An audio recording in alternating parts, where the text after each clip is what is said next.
तो hey guys, कैसे हैं आप सब। और आज हम लोग एक रिएक्शन करने वाले हैं एक यूट्यूब वीडियो पे, जिनका कुछ टाइटल है श्री कृष्ण के जिंदा होने के 5 सबूत। मतलब श्री कृष्ण तो है ही सबके दिलों में, लेकिन मतलब ऐसे लॉजिकली जो बोलते हैं ना, मतलब सबूत वाला काम, तो इनका वीडियो इसके ऊपर है। तो चलिए इस पर रिएक्शन करते हैं और हम भी थोड़ा जानते हैं कि असल में इन्होंने किन सबूतों के बारे में बताया जिसमें श्री कृष्ण जिंदा दिखते हैं इनको।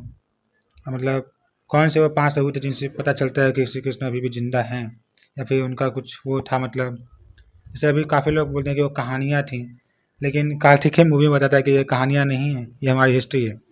चलिए टाइम वेस्ट ना करते हुए इस यूट्यूब वीडियो पर देखते हैं कि इन्होंने क्या बताया है और रिएक्शन करते हैं क्या है। तो स्टार्ट वीडियो। भगवान श्री कृष्ण परम अवतार माने जाते हैं। श्री हरि का एक ऐसा अवतार जो कि पृथ्वी में आने के बाद सबसे ज्यादा पूजनीय कहलाया। श्री कृष्ण माना जाता है कि भगवान श्री कृष्ण की भक्ति करने पर सीधे सीधे बैकुंठ धाम प्राप्त होता है। जीवन और मृत्यु के चक्र पूरी तरह से खत्म हो जाते हैं। माना जाता है कि भगवान श्री कृष्ण के बैकुंठ लौटने के बाद ही इस दुनिया में कलयुग का आरंभ हुआ। लेकिन उसके बावजूद भी बहुत सारे लोग भगवान श्री कृष्ण की एग्जिस्टेंस पर विश्वास नहीं करते, और कुछ लोग करते भी हैं तो ये कहते हैं कि श्री कृष्ण भगवान थे ही नहीं, अवतार थे ही नहीं। तो उन सारे लोगों के मुंह पर करारा जवाब होगा आज का ब्लडी सत्य का हैरान कर देने वाला अनोखा एपिसोड, जिस एपिसोड में मैं आप सभी लोगों के सामने इस दुनिया में आज के टाइम में भी मौजूद ऐसे 5 सबूतों के बारे में बताने वाला हूं, जिस सबूतों को जानने के बाद आप लोग ऊपर से नीचे तक हिल जाएंगे। और भगवान श्री कृष्ण की एग्जिस्टेंस पर अगर आप लोग विश्वास नहीं करते हैं तो सच बता रहा हूं, आज से उनके भक्त बनने पर मजबूर हो जाएंगे। पहले सबूत की बात करेंगे बिना ज्यादा वक्त जाया किए। यह सबूत मिला मथुरा पर। जी हां, श्री कृष्ण की जन्मभूमि, एक ऐसी जगह यहां पर भगवान श्री कृष्ण का जन्म हुआ था। कंस का कारागार यहीं पर था।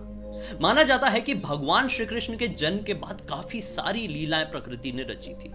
जैसे कि आप सभी लोगों को एक पता होगा कि कैसे नंद बाबा जब श्री कृष्ण को टोकरी में रखकर ले जा रहे थे तो कैसे इतनी ज्यादा मात्रा में बारिश हुई थी, और कैसे एक नाग आ गया था जो कि श्री कृष्ण का छत्र बन गया था।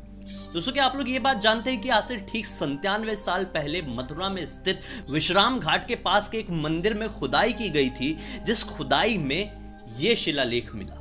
जी हां, इसे आप ध्यान से देखिए, देखकर लग रहा है ना कितना ज्यादा पुराना होगा। जब इसके ऊपर शोध की गई, इसी कार्बन डेटिंग की गई, इतिहासकारों ने पता करने की कोशिश की है कि यह शिलालेख कितनी ज्यादा पुरानी हो सकती है। तो क्या आप लोग जानते हैं क्या पता चला? यह समझ में आया कि यह शिलालेख लगभग 4 से 5 हजार साल पुरानी है।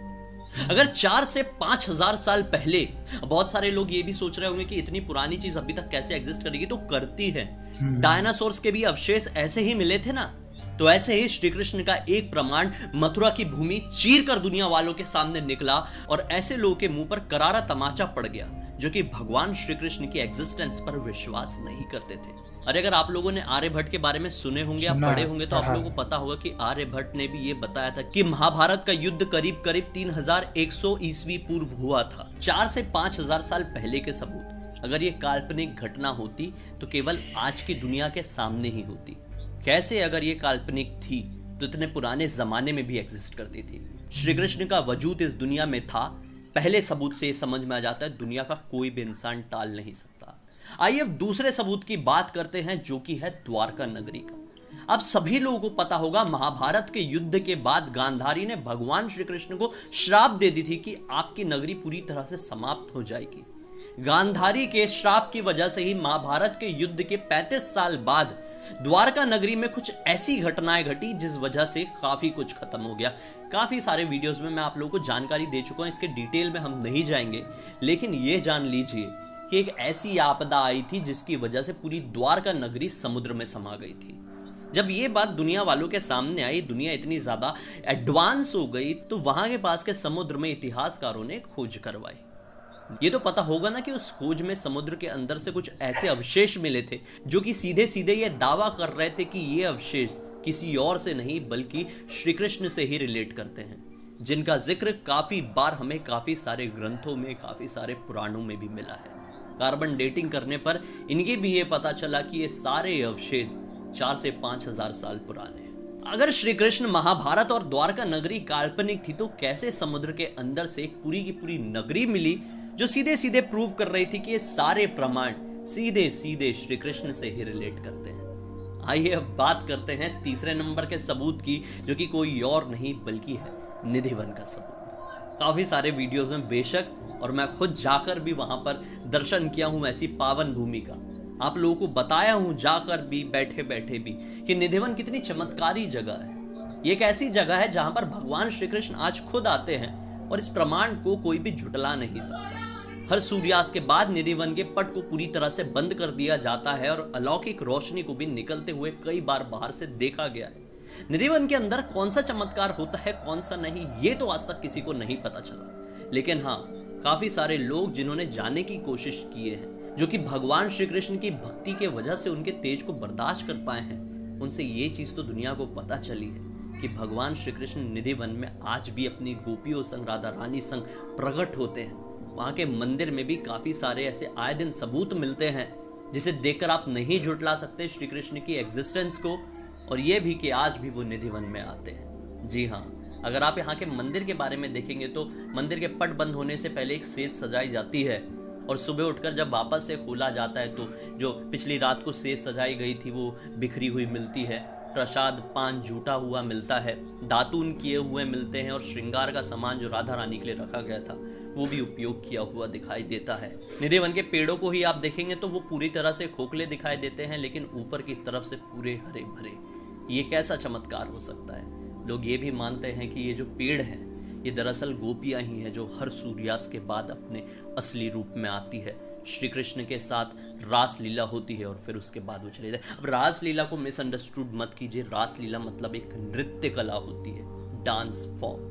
जी हम बात करते हैं चौथे नंबर के सबूत की, जो कि इंडो ग्रीक के एक राजा एगेथोगलस से रिलेट करता है।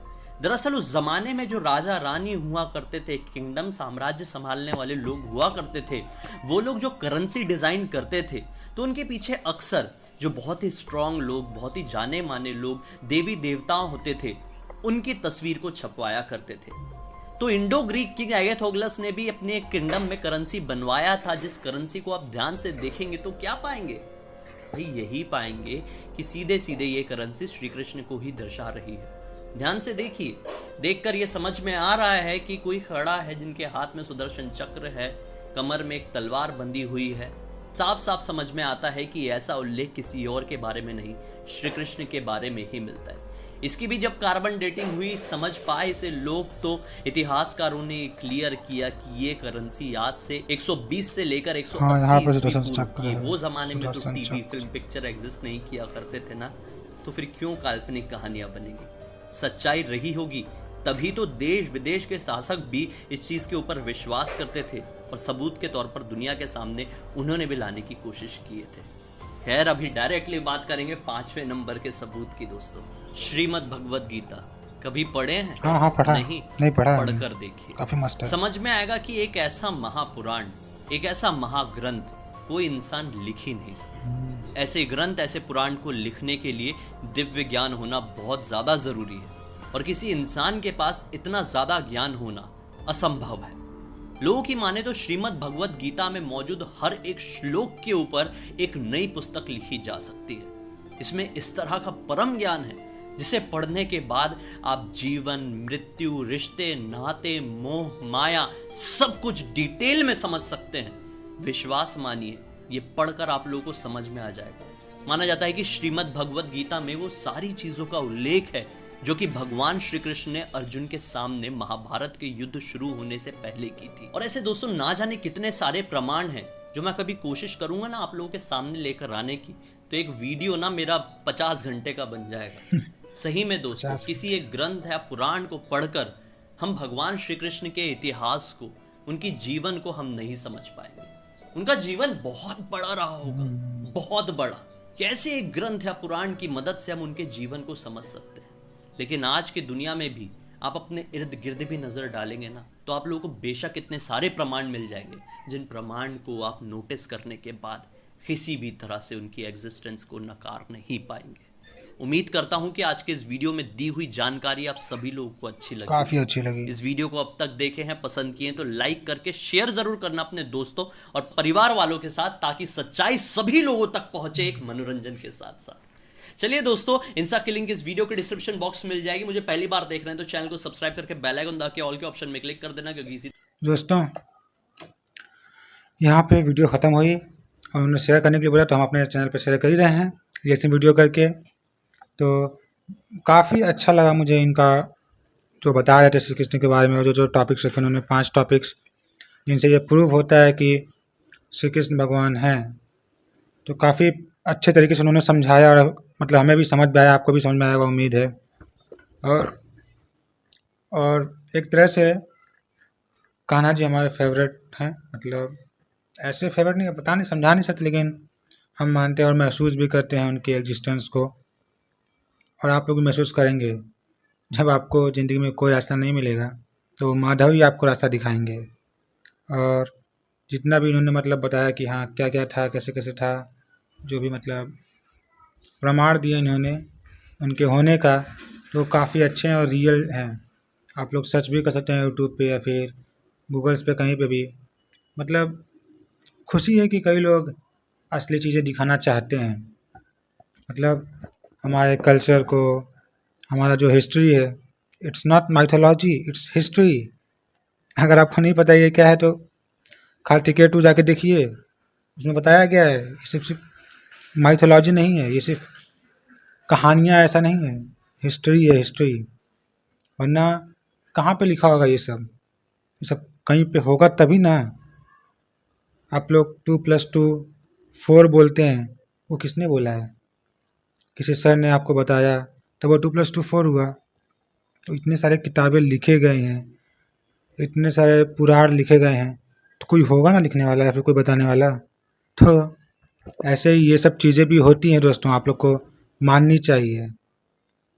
और हम तो पर्सनली मानते हैं, और मानने से हमें अच्छा भी लगता है, हमारे काम आसान भी होते हैं जब माधव का नाम साथ में होता है। तो दोस्तों बस वीडियो काफ़ी लंबी हो चुकी है, तो आज के वीडियो को यहीं पे ख़त्म करते हैं। और आप कमेंट्स करके बता दीजिए आपको कैसा लगा हमारा वीडियो, हमारा रिएक्शन कैसा लगा इस पर। और अगर आप चाहते हैं कि हम कोई नेक्स्ट वीडियो पे रिएक्शन करें तो आप कमेंट करके लिख सकते हैं, और कमेंट करते रहिए ताकि हमें भी अच्छा लगे, आपको भी अच्छा लगे, और हम ऐसे ही मोटिवेट होते रहें आगे वीडियो बनाने के लिए। तो बस दोस्तों, मिलते हैं आपसे अगले वीडियोज़ में, तब तक अपना ध्यान रखें। जय श्री कृष्णा।